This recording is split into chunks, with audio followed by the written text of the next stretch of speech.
Hi, my name is Rachel and you're watching the Autistic channel.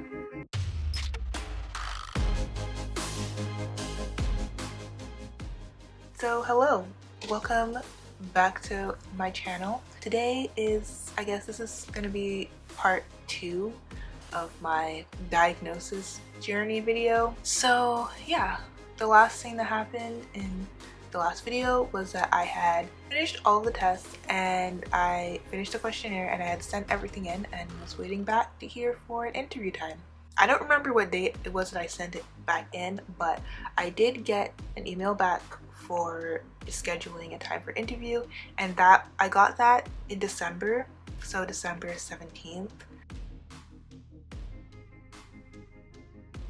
So it took quite a bit of time to get it back, but obviously it's a very, Embrace Autism is very popular and a lot of people use it to get their autistic assessment done, so they're very busy over there, so that's probably why. In that email that I got back for scheduling an interview and everything, they also said that they added some more tests, so if you haven't done them already, to complete them and then send in your results. The 3 that they said that they added was the ADHD questionnaire from the DSM, I guess, the CAARS, which CAARS, so it is the Conners Adult ADHD rating scales, and the last test that they added was the Autistic Burnout construct.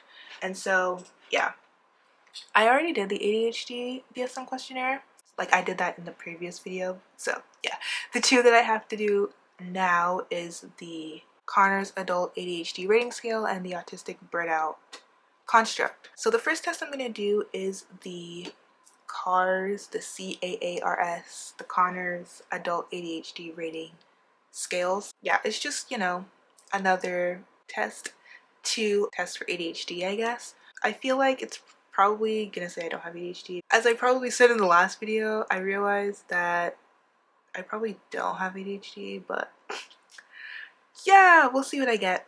I'll do it and I'll let you know how it goes after I'm done. So yeah.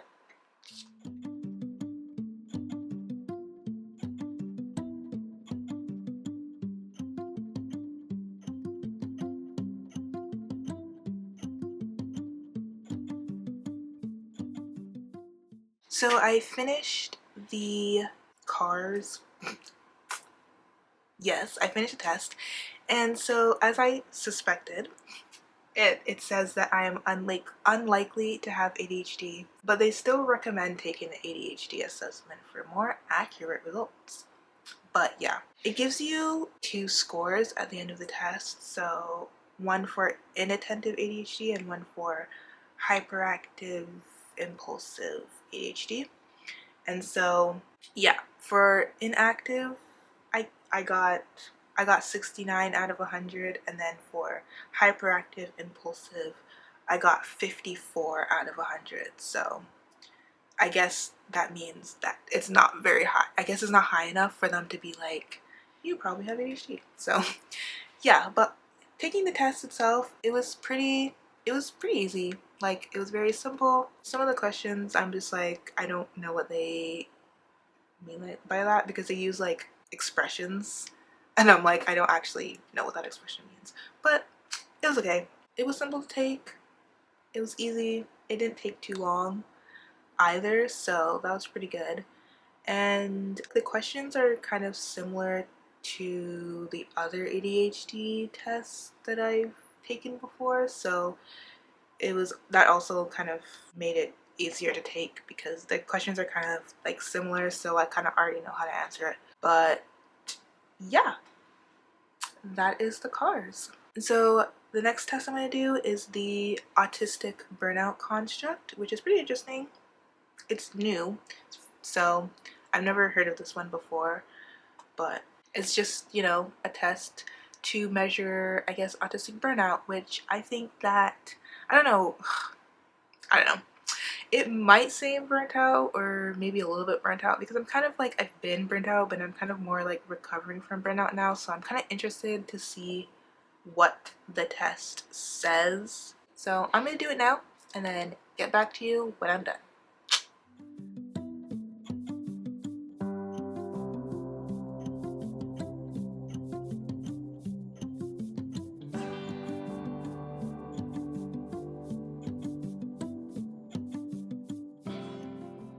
So I finished the Autistic Burnout construct, and it was very short and fairly simple. It was only like 8 questions, so it's very fast, very short. They also, because it's on the Embrace Autism website, so they give a little bit of some like clarifications to some of the questions that might be confusing, so that's really helpful as well.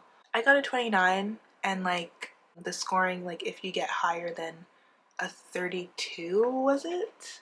Yeah, if you get higher than a 32, then it means that you're burnt out. So I got a 29, which is close to 32, but it's not quite there yet, and that's probably because, like I said, like I know that I was in burnout, so I've been recovering, so it's kind of lower, but it's still close because it's like I'm not really burnt out anymore, but it's like I'm in recovery, so it's still going to be pretty high score. So that was that. I finished these tests, so now all I have to do is send in my results, and then yeah, just wait for interview. My interview is booked for April the 10th, but I'm also like on the wait list for if there's like if any like sooner appointments come available, then they'll let me know so I can change it to a sooner date. So it might be earlier than April 10th, but it might also just be April 10th. So I don't know, but the next time you see me, it will be my interview time. But yeah, I'm I'm glad that it's like almost done, I'm almost at the end of this diagnosis process. So yeah, next time you see me, it'll be time for the interview. So okay, so hello. I don't know why I'm so weird right now, but yeah, hi. It is March 12th, and today is the day for my interview part of the autism assessment. Yeah, so yeah, as you can tell, I was able to get a earlier appointment, so it's today, and it's happening in like 20 minutes. So yeah, I'm really nervous right now. Not really sure why. I don't really have a good reason. I don't know. I just feel nervous. So I don't really know what to say right now, and I'm just really jittery. But yeah. Yeah, it's finally the last leg, I guess, the last part of this diagnostic process. So yeah, just excited for it to be done, honestly. So yeah, but anyways, I'm gonna do the interview, and then I'll come back and talk about how that went and everything. But yeah, obviously I'm not gonna like film anything of it because I just need to focus on the interview. And so yeah, but yeah, I'll be back once it's over, and hopefully I'll be less jittery. So yeah, okay, so yeah, just got out of the appointment, and yeah, I don't even know what to say, honestly. I was nervous for nothing because it was really chill, and Dr. Natalie is very nice, and yeah, she's so chill.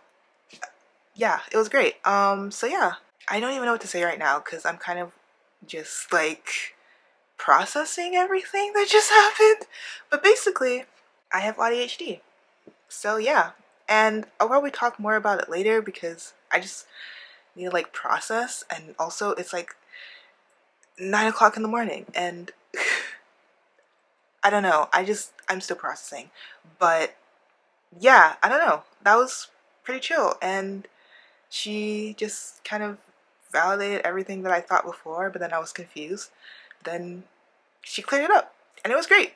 So yay, I guess. Yeah, I'm gonna get my report in a few weeks, and I'll probably come back and make a video when I get the report and probably talk more about like everything. But yeah, I'm just like processing. I'm processing. So yeah, but yeah, I mean,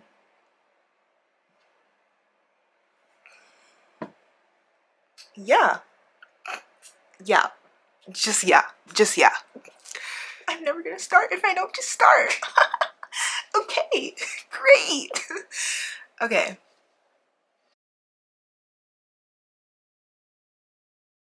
Hello. I don't know why I said it like that, but so I'm back because I have gotten my official diagnosis report. I didn't get it today. I got it last week. I would have filmed when I got it, but I was in the middle of like doing my hair after I washed it and I was looking crazy. So I was not gonna film myself, but now that my hair is done and it's nice, now I can talk about it. So yes. So I got the report back on the 20th of March. So it was just over a week after I had done the interview. Yeah. And so, yeah, before I talk about the report and all that, I do want to talk more about the interview though, because I don't know what I said in the last clip because I was like all over the place right after the interview. But yeah, so just to recap the interview part of the diagnostic process, it was very chill. I know I said that before, but yeah, it was just like having a regular conversation. Like it didn't really feel like an interview.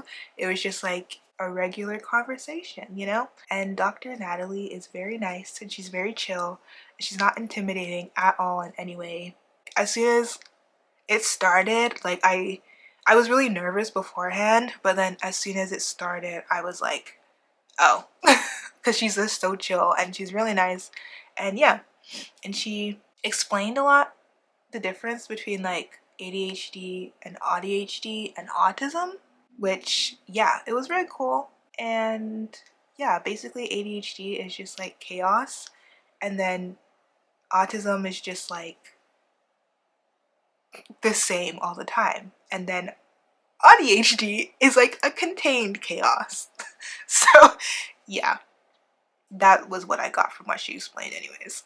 The interview was really easy. It was not stressful. Like, it was very simple, very regular conversation. So yeah, that was good. So now on to the report part. So yeah, when I saw the report in my email, I was like very like excited, but also like nervous again because I'm like, what if I know she, like at the end of the interview she already said like, yeah, like you're ADHD and alexithymia. Like she said it, but for some reason I'm like, what if it doesn't say that? What if it's something completely different? Like why would that doesn't make any sense?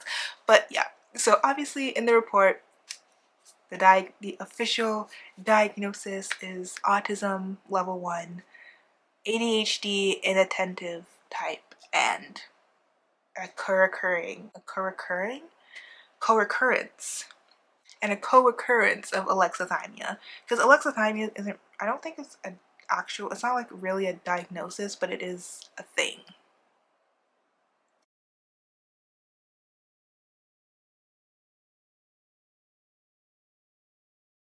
If that makes any sense, but it's on there. So yeah, so that's my official diagnosis, I guess. When I was reading through the report, because it like goes through all of the questionnaires that I filled out with like all of my written answers and the psychometric tests and stuff that I took, like it kind of gives a summary of all of that, and she like wrote a summary of like all of the answers that I had typed up to give in and stuff. And so reading it back, I was like, wow, yeah, that's me. I'm like, yep, that, yeah, I do that. Yeah, I mean, even though I gave in the answers, but like it's like written back and like summarized in a way where like everything makes sense, and I'm like, oh yeah, that's true, I do that. Yeah. So yeah, reading it, I just felt like I was just like being told everything about myself, and I was like, yup, yup, okay, that, yup, that's exactly how I was when I was reading it. So yeah, but yeah, I don't know, it feels nice to finally have my diagnosis, because it's like I've been thinking, like I suspected that I was autistic since I was 14 years old. So, and now I'm 26 and I finally have it. So it's nice. It actually feels good to finally have a diagnosis and to finally like, you know, have that confirmed and like validated. And it's something that I suspected for a really long time, and like through doing my own research and, you know, self-diagnosing as like autism and ADHD, it's like it feels nice because it's like I was right all along. So there you go. I mean, it's not like anyone specifically doubted me, but it just feels nice because it's like, you know what, I was right. I was right. And you know what, Dr. Natalie actually told me that. She was, because I was, yeah, sorry, I'm talking a lot, I'm talking really fast, but Dr. Natalie actually told me that, like, because when we were talking about the ADHD tests and how, like, I was really, when I was doing them, I didn't really feel like I had ADHD because, like, I was taking the questions a little bit too literally. It's not really written for people who also are autistic, and it's not really written with, like, you know, women in mind either. So it was just like a double whammy of me, like, not answering the questions totally correctly, or not really like knowing where to find the examples of things to answer the questions correctly. Yeah, because I had said, I'm like, you know, I thought I had ADHD, but then when I was doing the test, I'm like, oh, maybe I don't have ADHD. But she was like, no. She's like, yeah, you definitely have, you're definitely ADHD. And she's like, you know, it's a good lesson to, like, don't doubt yourself because you knew it already and you were right. And I was like, yeah. So yeah, there's one thing I've learned from this diagnostic process is to not doubt myself, because I know who I am and I was right. So yeah, I don't really know what else to say about this. That's my adult autism diagnosis journey, I guess. That's the end of it. I mean, I have the diagnosis and yeah, I don't know what else to say. I guess maybe the next question is, what's next? What is next? I don't know. I'm just gonna keep on doing what I've been doing. You know, here's the thing. The beauty about self-diagnosis is that you don't have to wait for somebody to tell you, you know, your diagnosis before you can start doing stuff. Like, if you self-diagnose, then you already kind of can start accommodating yourself. And I've already been trying to do that. Obviously, you know, I'm still trying to figure it out, but it doesn't really, like, getting this diagnosis didn't actually change that much for me on my day-to-day because I already knew that I was ADHD. The only thing that I kind of wasn't sure about was alexithymia, and then but once I did the psychometric for it, I was like, oh, yeah, I guess I'm alexithymic, so maybe that's something that I can look into more. Basically, I'm just gonna keep on keeping on, keep doing what I've been doing, keep, you know, trying to find ways to accommodate myself and to, you know, just live my best ADHD life, my best Rachelistic life. So yeah. So that's it for my autism diagnosis journey and for this video. I hope that this whole series, I guess, has been helpful for you. You know, there was a whole 2-year long break in between the screening and the actual diagnosis, but hopefully it was helpful and you kind of have an idea of how it might go and how long it might take, minus that 2-year gap, of course. But yeah, I think that it was a great process, and it's nice because I could do it online from the comfort of my own home and on my own time as well. That's it for the video. If you liked it, then please give it a thumbs up. If you have anything you want to say, I don't know, any questions or comments, nice comments, helpful comments, any type of comment, well, not any type, just nice, helpful questions, compliments, I don't know. If you don't have anything like that you want to say, then please comment it down below. And yeah, if you like watching my videos, then please subscribe and hit the notification bell so that you know when I post my next video. So as always, stay Rachelistic, or whatever your name is istic, and I will see you in the next video. Goodbye!